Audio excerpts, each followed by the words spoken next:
آپ دیکھ رہے ہیں سٹی انڈیا نیوز چینل، حق کی آواز۔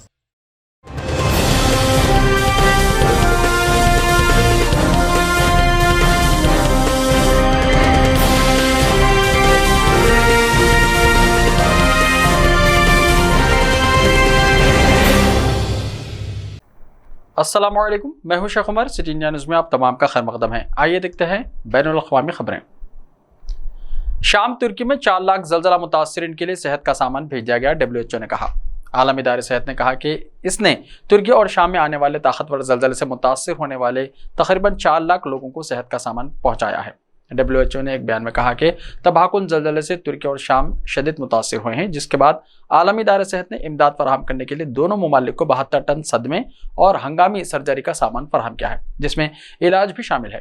WHO کی پہلی 2 پروازوں کے ذریعے ترکی اور شام میں 1 لاکھ افراد کے لیے 72 ٹن جان بچانے والا سامان فراہم کیا گیا ہے۔ اس میں کہا گیا ہے کہ تیسرا پرواز اتوار کو شام پہنچنے والی تھی، جس میں مزید 30 لاکھ افراد کے لیے 37 ٹن ہنگامی صحت کی فراہمی تھی۔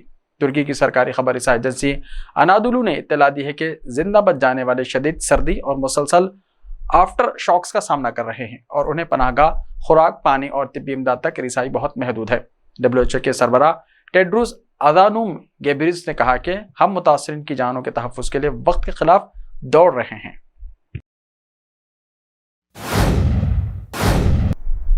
ترکیہ شام میں زلزلے سے اموات کی تعداد 24,000 سے متجاوز، ریسکیو آپریشن ہے جاری۔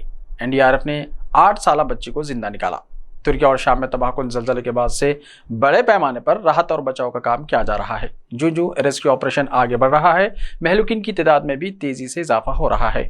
رپورٹ کے مطابق ترکیہ اور شام میں مجموعی طور پر 24,000 سے زیادہ افراد کے ہلاک ہونے کی تصدیق کی جا چکی ہے، جبکہ ہزاروں افراد اسپتالوں میں زیر علاج ہیں۔ زلزلے کے دوران سینکڑوں عمارتیں زمین دوز ہو گئیں اور بڑی تعداد میں لوگ راحتی کیمپوں میں وقت گزار رہے ہیں۔ ہندوستان سمیت دنیا کے کئی ممالک زلزلے سے متاثرہ ترکیہ میں ریسکیو آپریشن چلا رہے ہیں تاکہ ملبے میں دبی زندگیاں بچائی جا سکے۔ دریاسنا ریسکیو آپریشن میں مصروف ہندوستان کی NDRF یعنی نیشنل ڈیزاسٹر ریلیف فورس نے ایک 8 سالہ بچی کو ملبے سے زندہ نکال لیا۔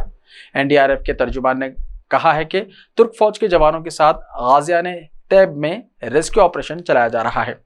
NDRF کے جوانوں نے اسی علاقے میں ایک 6 سالہ بچی کو زندہ باہر نکالا ہے۔ ترجمان NDRF نے کہا بچاؤ اہلکاروں نے اب تک ملبے سے 2 لوگوں کو زندہ جبکہ 13 لاشوں کو باہر نکالا ہے۔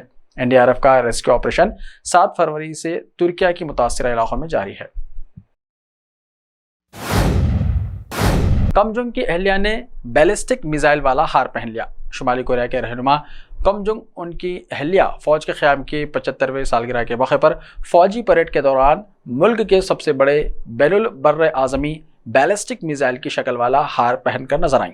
برطانوی اخبار دی ٹیلی گراف نے بتایا ہے کہ مس ریسول جو مسکراتی ہوئی نظر آئیں اور ایک ضیافت میں ان کے گلے میں میزائل والا ہار نظر آیا۔ ان کے ساتھ ان کے شوہر کم جونگ ان اور ان کی بیٹی کم جوئی 10 سالہ بھی موجود تھے۔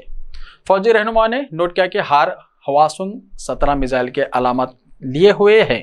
یہ میزائل گزشتہ برس لانچ کیا گیا تھا۔ یہ وہ میزائل ہے جو شمالی کوریا سے امریکہ تک پہنچ سکتا ہے۔ چینی غبارہ جاسوسی کے ایک بڑے پروگرام کا حصہ تھا، امریکہ نے کہا۔ امریکی محکمہ خارجہ کا کہنا ہے کہ کئی روز تک امریکی فضائی حدود میں پرواز کرتے رہنے والا چینی غبارہ 40 ممالک کو نشانہ بنانے والے ایک بڑے نگرانی کے پروگرام کا حصہ تھا۔ ایک سینئر امریکی اہلکار نے 9 فروری کو کہا کہ امریکہ نے گزشتہ ہفتے جس چینی غبارے کو مار گرایا ہے وہ ایسے غباروں کے اس بڑے بیڑے کا ایک حصہ تھا جسے بیجنگ نے انٹیلیجنس معلومات جمع کرنے کے لیے 5 براعظموں کے 40 سے زائد ممالک کو بھیجا تھا۔ تاہم بیجنگ نے ان امریکی دعووں کو مسترد کر دیا ہے اور اس کا کہنا ہے کہ پچھلے ہفتے امریکی فضائی حدود پر دیکھا گیا ہے غبارہ صرف موسمیات کے مقاصد کے لیے تھا۔ چین نے اسے مار گرائے جانے کی بھی شدید الفاظ میں مذمت کی ہے۔ امریکی محکمہ خارجہ کے اہلکار نے ایک بیان میں کہا کہ تفصیلی تصاویر سے صاف ظاہر ہوتا ہے کہ غبارہ واضح طور پر انٹیلیجنس نگرانی کے لیے تھا اور یہ موسمیات سے متعلق غباروں میں نصب آلات سے مطابقت نہیں رکھتا ہے۔ اہلکار نے کہا کہ اس میں کئی قسم کے اینٹینا تھے جو ممکنہ طور پر مقامات کی معلومات اور مواصلات کی تفصیلات جمع کرنے جیسی صلاحیت رکھتے تھے۔ اہلکار کے مطابق امریکہ کو اس کا بھی یقین تھا کہ غبارہ بنانے والے کا براہ راست تعلق چین کے پیپلز لبریشن آرمی سے ہے۔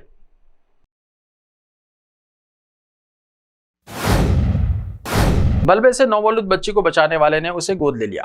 ملبے تلے پیدا ہونے والی اور کرشماتی طور پر زندہ بچ جانے والی شامی بچے کو ملبے سے نکالنے والے شامی شہری نے اسے گود لینے کا اعلان کر دیا۔ العربیہ.net کو خصوصی انٹرویو دیتے ہوئے اس بچی کو زندہ نکالنے والے شامی نے بتایا کہ اس نے بچی کا نام افرا رکھا ہے۔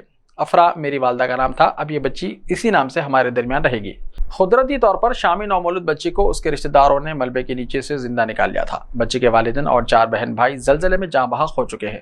العربیہ اور الحادث کے ساتھ ایک خصوصی انٹرویو میں بچی کو نکالنے والے اس کے رشتہ دار نے کہا کہ وہ اسے گود لے گا اور اپنے بچوں کے ساتھ اس کی پرورش کرے گا۔ یہ بچی ابھی ہاسپٹل میں ہے اور صحت یاب ہو رہی ہے۔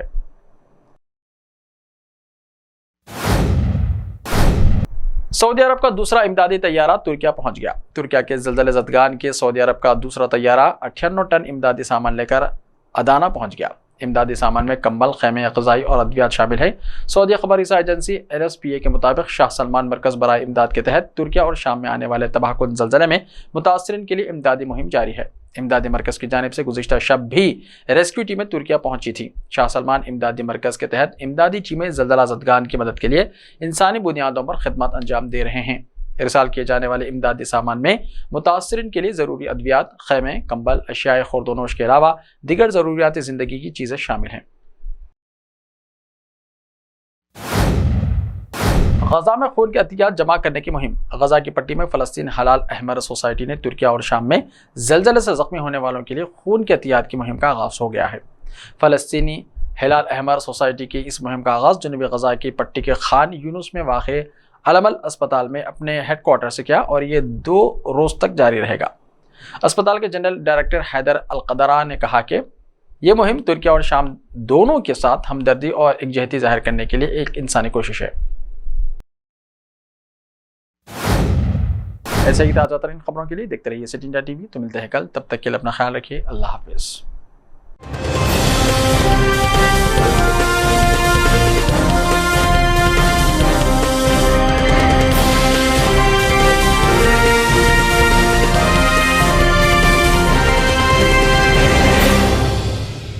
صرف خوابوں سے نہیں، گھر بنتے ہیں ارادوں سے۔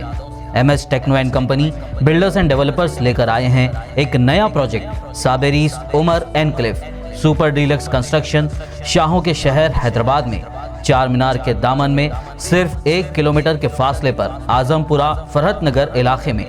Booking start. مزید تفصیلات کے لیے رابطہ کریں 9959023786 9959023786 9581528002 9493854625.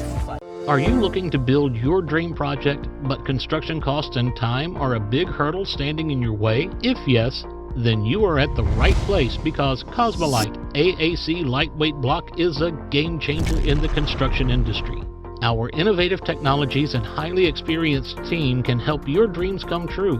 With our proven strategies, Cosmolite AAC block cuts down the requirements of steel and cement by 20%, saving 30% on construction costs and reducing construction time by 25%. Major builders and contractors have already switched over to Cosmolite AAC blocks because of the structure saving.